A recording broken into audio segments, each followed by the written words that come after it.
dengan Pangandaran, Pak Undang masih ingat kita mendorong Pangandaran waktu itu untuk jalan terus, bahkan kita kunjungan ya, sebelum ke yang lain-lain itu kita kunjungan ke Pangandaran. Dan alhamdulillah dengan izin Allah, dengan kunjungan itu kami juga kemudian mengambil keputusan rekomendasi segera, dan tidak lama dari situ ternyata moratorium dibuka. Dan Bang Undang tahu persis ada di mana Pangandaran waktu itu. Dia ada pada ranking yang cukup tinggi, kalau nggak pertama, kedua, kira-kira begitu. Sehingga tidak ada alasan buat pemerintah untuk tidak memberikan pemekaran kepada Pangandaran, karena kita sudah masuk pada ranking yang cukup layak, bahkan masuk pada ranking yang cukup tinggi. Sementara Haputan dan Ugasurun yang 3 lagi belum masuk. Jadi begitu diberikan moratorium atau dicabut moratorium kemudian diberikan pemekaran oleh Pak SBY waktu itu, alhamdulillah Pangandaran jadi masuk waktu itu. Saya kira pengalaman ini patut dipelajari bersama oleh kita, dan saya tetap apa yang disampaikan oleh Pak Doli tadi, terima kasih ya Pak Doli walaupun sudah tidak bersama kita, dia menekankan tetap semangat kita. Pertama tetap semangat, yang kedua tadi juga Pak Abdul Muttalib sudah menyampaikan, Pak Undang ini terutama presidium ini tetap mengawal. Tadi misalkan persyaratan objektifnya sudah selesai, jangan sampai ada yang tereliminasi lagi. Jadi pada saat kami nanti mengecek yang tadi dimasukkan kepada kami, itu kami akan cek satu persatu mana yang terpenuhi dan mana yang tidak terpenuhi. Jadi itu nanti didasarkan kepada apa yang disampaikan oleh pemerintah, dari pihak pemerintah. Nah kalau itu sudah masuk proses itunya, Kang Yogi, saya yakin tinggal masalah kapan nyabutnya aja gitu aja. Karena kita sudah masuk pada persyaratan dan kita sudah cukup bisa diterima nanti. Bahkan bisa prioritas ya Pak Abdul Muttalib nanti. Kalau itu sudah terpenuhi semua. Jadi begitu dicabut kita masuk. Itu aja strategi yang ingin saya ajak bersama-sama. Ayo kita kawal. Pertama dengan mengawal tadi syarat-syarat administratifnya, kemudian dukungan-dukungan objektif yang lainnya tetap dijalankan. Terutama untuk presidium ya, Pak Kang Undang nih, jangan sampai lengah kita. Ya, kalau itu sudah lengkap, itu sudah terpenuhi dengan baik, saya yakin kalau persoalan moratoriumnya dicabut mungkin bisa 1-2 tahun ke depan. Tapi sebagai DOB persiapan atau CDOB persiapan, kita bisa mendapatkan rekomendasi itu. Kalau sudah mendapatkan rekomendasi itu, otomatis kita segera mempersiapkan itu. Dengan persiapan itu mudah-mudahan tadi saya katakan hasil evaluasi berikutnya dari tim independen, mudah-mudahan Pak Yogi masuk tim independen nantinya gitu ya. Pak Muttalib ini bukan KTBLC, bukan, ini kondisi objektif aja Pak Yogi. Nah tim independen itu nanti akan memberikan penilaiannya terakhir bahwa ini adalah sesuatu yang sudah selesai, diterima, selesai. Kalau sudah itu tinggal mempersiapkan RUU-nya nantinya. Nanti RUU untuk pemekaran Garut Selatan ini. Kira-kira itu strategi yang ingin kita bangun bersama-sama. Saya tidak menjanjikan apa-apa, tapi insya Allah Pak Yogi kalau di DPD tadi Pak Doli sudah menyampaikan, di DPR sudah jelas prolegnas dan prioritasnya, termasuk di DPD juga sudah. Tapi insya Allah mulai tahun ini saya sudah mendorong juga, teman-teman sudah mendorong, paling tidak Komite 1 itu sudah mulai membahas RUU atau beberapa masukan tadi, tingkat kelayakannya seperti apa, kajiannya seperti apa. Insya Allah kami sudah mulai di tahun 2021 ini. Dan mudah-mudahan ketika kemarin dari Bogor Barat ya, kemudian berikutnya dari Garut Selatan dan juga dari Sukabumi Utara, besok mungkin ketika itu masuk ke kami dan kami bisa memberikan penilaian di awal paling tidak di situ berdasarkan apa yang tadi sudah dilakukan oleh pihak otonomi daerah atau Dirjen Otonomi Daerah. Kira-kira itu kalau ditanya strategi oleh Pak Yogi, insya Allah strategi kami seperti itu. Assalamualaikum warahmatullahi wabarakatuh. Waalaikumsalam warahmatullahi wabarakatuh. Terima kasih, kita beri aplaus dulu untuk Pak Yaya Amang. Ini menarik Pak Yaya Amang. Saya juga mengikuti daerah otonomi baru ini di Jawa Barat itu bukan hanya Garut Selatan saja Pak, ada beberapa daerah juga. Ini apa ya, musim hujan di siang hari itu tumbuh jamur-jamur baru nih. Nah salah satunya buat saya melihat sekarang di Garut ini juga sedang ada wacana tentang Garut Utara. Ini mungkin teman-teman, ini saya harus buka karena sekali lagi ini kemarin arahan Pak Dirjen ya, ketika di Bogor jangan sampai mematikan induknya. Dalam perhitungan kajian saya, kalau misalnya Garut Selatan sekarang sudah ampres masuk ke kota pusat, kalau Garut Utara itu jadi juga, kemungkinan Garut itu mati. Dari perhitungan saya ada kajian. Jadi nanti kalau yang perlu, tapi sekali lagi kajian ini masih terus kami kami update terus Pak. Karena datanya sekali lagi nanti ada persoalan-persoalan yang nanti saya diskusikan dengan Pak Abdul. Nah, ada yang keduanya juga, saya teringat Pak Amang kemarin yang menyatakan kelompok penekannya Garut Selatan ini sekarang Punten. Kalau dulu saya ingat Pak Undang itu bisa demo di Pemprov, di DPRD Pak. Sekarang kemana Pak? Ini Punten, saya bukan jadi provokator Pak, karena sekali lagi saya melihat dengan mata sendiri siapa. Ini bukan provokator Pak, ini siap-siap aja mungkin Pak Karol, ini saya bukan provokator ya, jangan dilaporkan. Karena sekali lagi perlu ada kelompok penekan juga.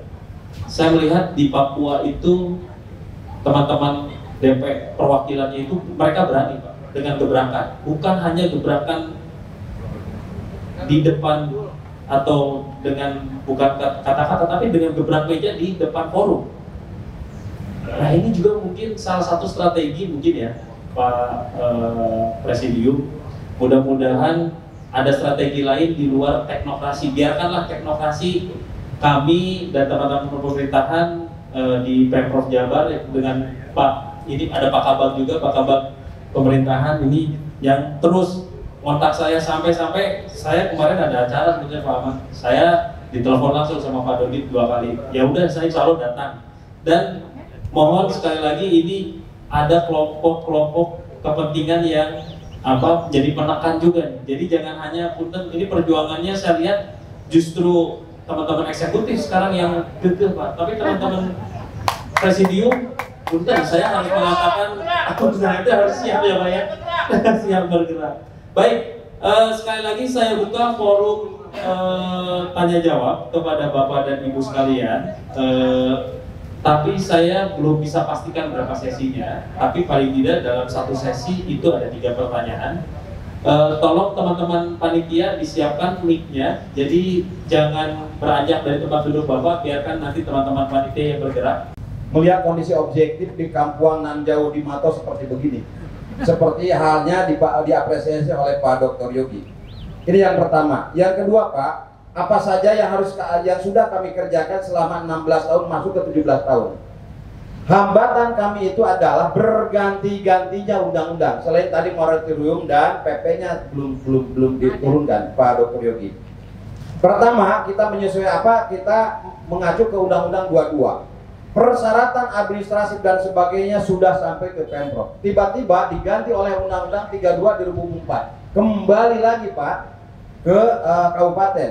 Setelah itu karena diganti oleh Undang-Undang 32. Setelah Undang-Undang 32 2014 tentang Pemda dan kemudian PP 78 waktu itu kami usulkan lagi tadi cerita bersama-sama Pak Kiai ya, sampai mendapatkan ampres tahun 2013. Dan 2014 itu tinggal ketok palu waktu itu sebenarnya. Tetapi kami tidak tahu apa yang terjadi sehingga gagal waktu itu Pak. Yang namanya ampres, 65 se-Indonesia sudah punya ampres. 65 se-Indonesia. Yang disetujui oleh DPR RI waktu itu dan Depdagri dan oleh Presiden waktu, dan sudah ada rancangan undang-undangnya hanya 22 termasuk Bogor Barat, Sukabumi Utara dan Garut Selatan. Ini sudah sampai seperti itu.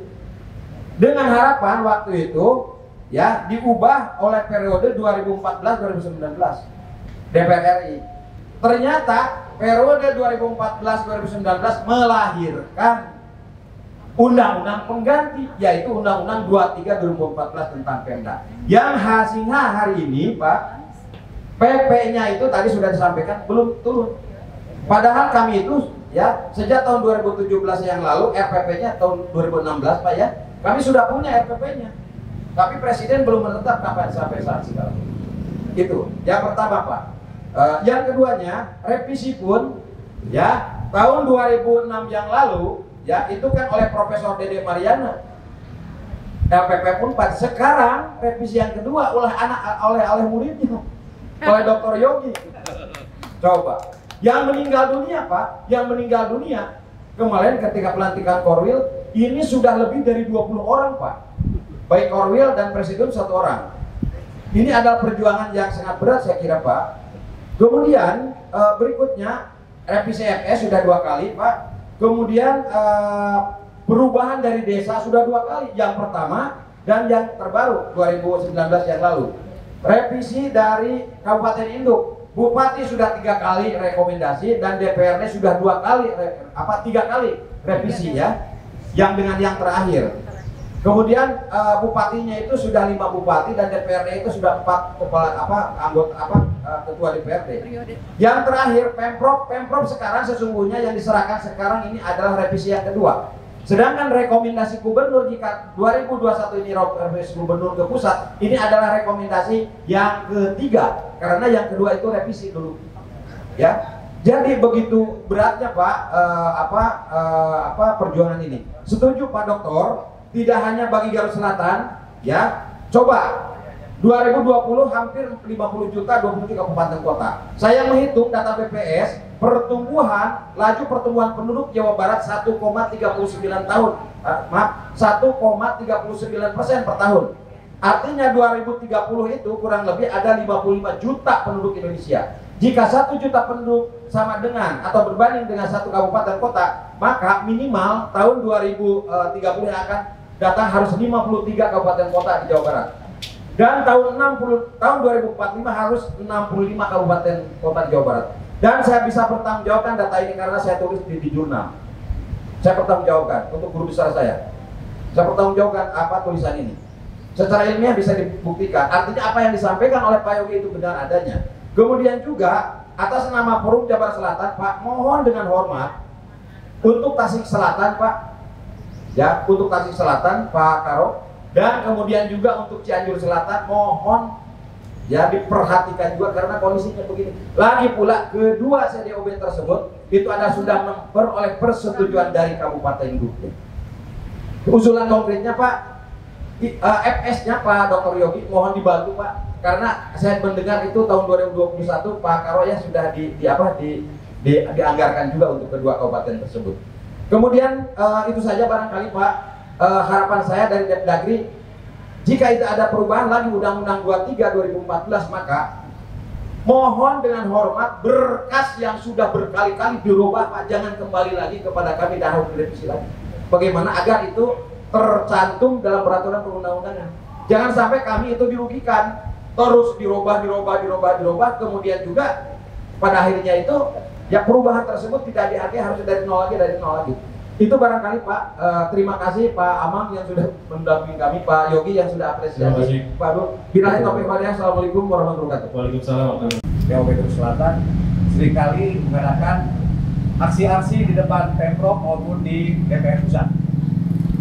Masyarakat Garut Selatan dan Ordes juga ada brigade, kebetulan hari ini juga hadir di sini. Terima kasih semuanya. Terima kasih Pak Yogi dan Pak Abdul Muttalib yang sudah memberikan jawaban yang cukup baik saya kira.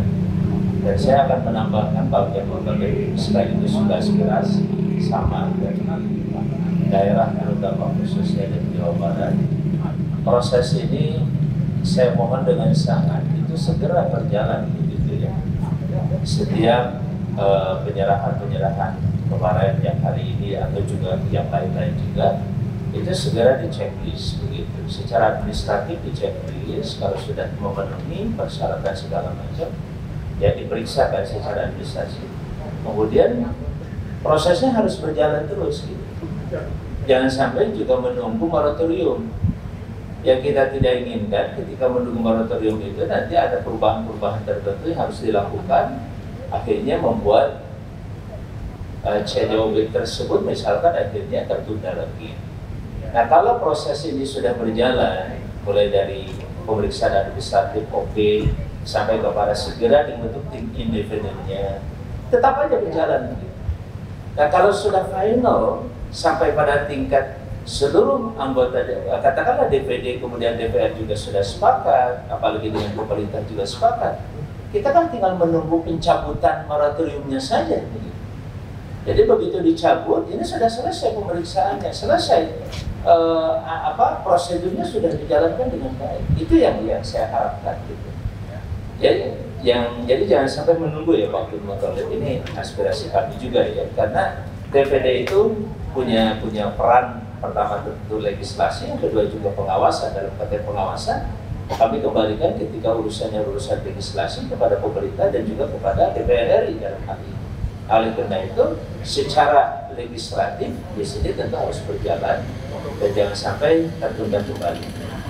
Yang kedua, Pak Yogi, kaitan dengan tadi ya Pak Pinkin ya dengan takdirnya yang luar biasa. Maaf, Pak Os dengan takdir saya di bawah Pak Pinkin. Ya, Pak Os tadi dengan takdirnya luar biasa dan juga Pinkin semuanya. Saya kalau masalah yang namanya demo itu selama konstitusional tidak ada larangan, gitu ya Pak Karo ya, dan semuanya tidak ada larangan, insya Allah silakan saja dilakukan, apalagi rajin-rajin kayak dulu Pak Undan, Pak Gunawan, ya rajin-rajin walaupun sekarang Saya setuju Pak. sedang ada ini, sekarang kan masih ada COVID ya, mudah-mudahan bulan Januari Februari kesana mulai ringan, kami juga sudah mulai ngantor lagi, nanti rajin-rajin lah sebulan sekali gitu. Datang ke Jakarta, insya Allah bertemu di sana, kita ngobrol, kita kontak-kontak Pak Abdul Muttalib, halo, kita cek nanti sudah sampai di mana nih, ya, kan terus harus begitu juga, ya, kalau tidak seperti itu repot. Yang terakhir Pak Yogi, tadi disinggung Jawa terkait dengan dengan rencana untuk pemberian DOB kepada Papua dengan berbagai alasan apapun politis segala macam, saya tetap mengedepankan kepada pemerintah pusat untuk tetap mempertimbangkan asas keadilan. Asas keadilan oke lah di sana dikasih 2, dikasih 4, silakan aja. Tapi kami dikasih 3 juga di sini gitu kan? Itu kan asas keadilan. Kita beri close dulu ini. Dikasih 3 dan 3 juga insya Allah levelnya cuma level kabupaten begitu, bukan level provinsi. Di sana 4-4-nya atau 2-nya itu levelnya level provinsi.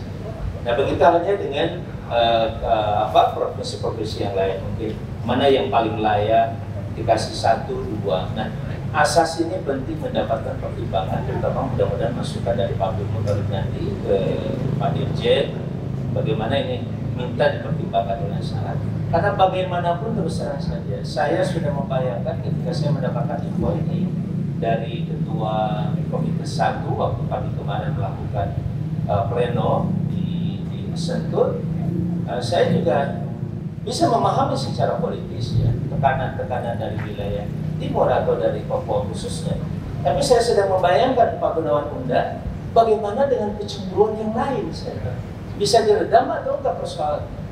Makanya hari ini saya sampaikan asas keadilan itu perlu tetap mendapatkan pertimbangan.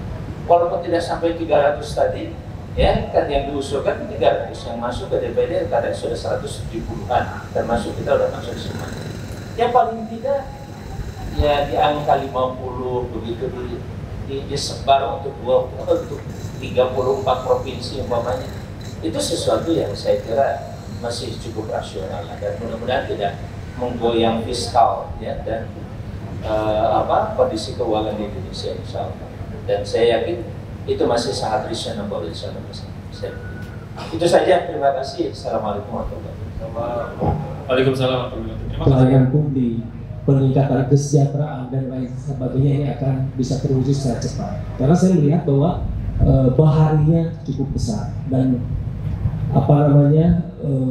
potensi alamnya pun cukup luar biasa yang bisa dikembangkan. Akan bersama-sama dengan tentu Kemendagri, kami juga insya Allah tahun depan akan beberapa program-program yang akan kita bagaimana percepatan melalui dari RPP ataupun tokoh politik dari Garut, tokoh-tokoh politik dari Jabar Selatan ini yang ada di Senayan, yang ada di DPR RI itu sebetulnya yang menentukan nanti selain dari kami dari Pemprov, dari Pemkab, dari Kemendagri yang sudah sevisi, yang sudah ini, teman-teman di Senayan pun sangat menentukan. Karena apa? Karena dari undang-undang yang ada dari pemerintah provinsi itu nanti kita mengusulkan ke Kemendagri dan juga ke DPR RI dan DPD.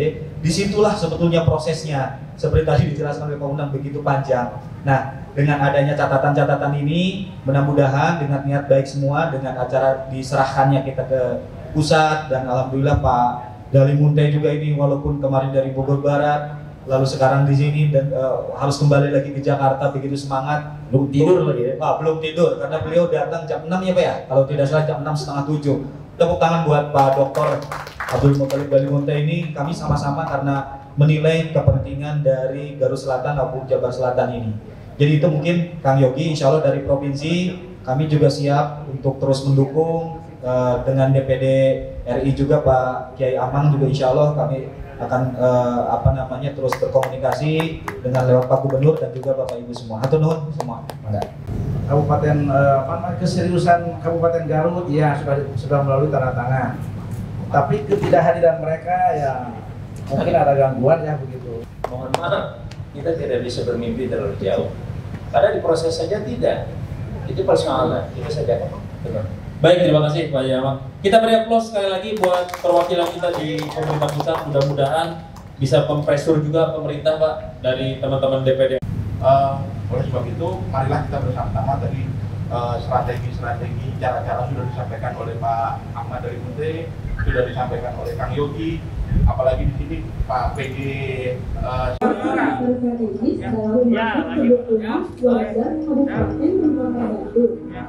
Jangan lupa like, share, subscribe channel Inspirasi dari Kang Haji Amang Safruddin ya. Jangan lupa subscribe ini.